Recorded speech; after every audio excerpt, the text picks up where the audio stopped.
Sao ta ta đi á, em lên chế ta phải bảo bề trống không?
Ô, nhà mua ra được tiêu.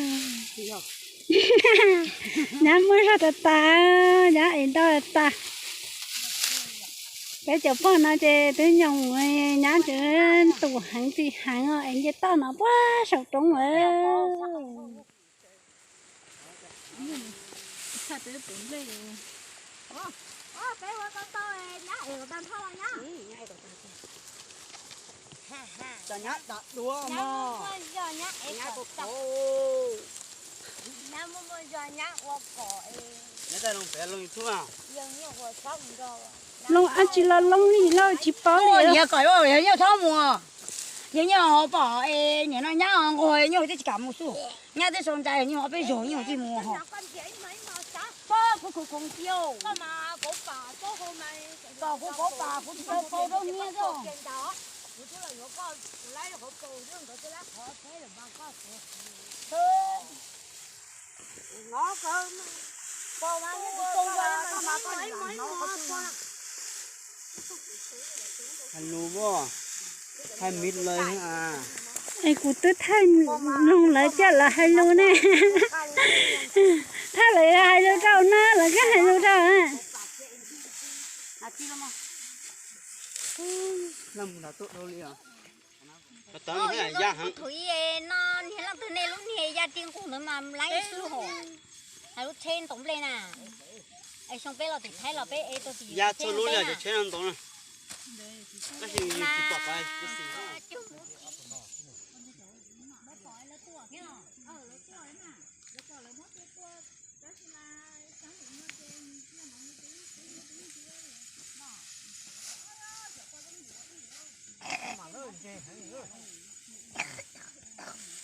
Hay khô mà treo. Em lên như ta đó. Sao thì tiêu đi.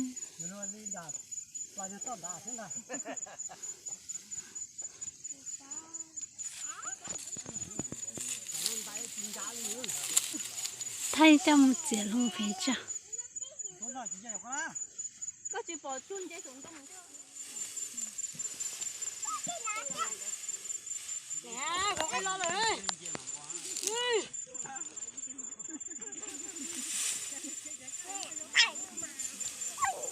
Em đây nó phải tập phải nó.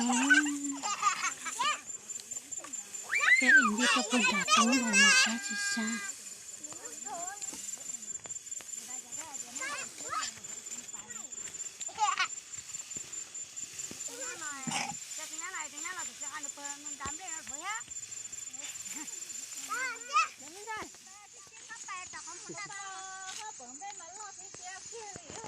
chiếu tiêu liệu nhá mua rổ nọ thế này mua rổ nọ thế có thay chưa có thay bây giờ tung tung bây giờ sợ tông to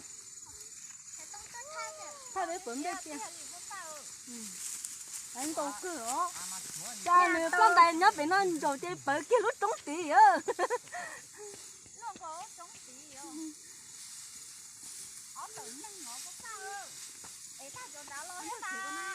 chân đã số chín tàu à tao sửa cho nhỉ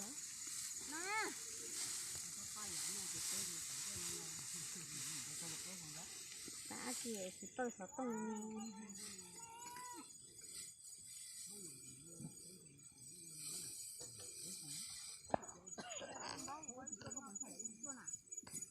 chị bố hai à bé bé chị nữa chị chúng nó bé chung ná chứ chung ná chị bé chung ôi từ ha tôi chẳng không thằng nữa mát được rồi bây giờ xuống đá dân hỏi em đá lò nó cả em lon đá lò không lo để lo la chả để nó để nhá thấy cô mình chưa tao bỏ đuôi đi à tao bỏ rồi nó đấy tao bỏ đuôi cha tao bỏ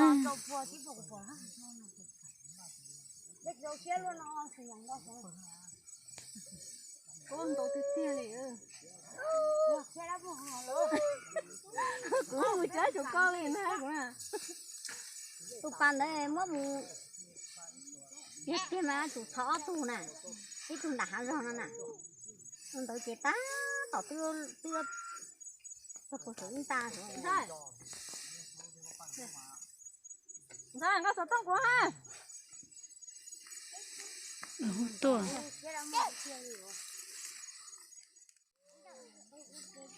bám đây nó mới chụp vào đó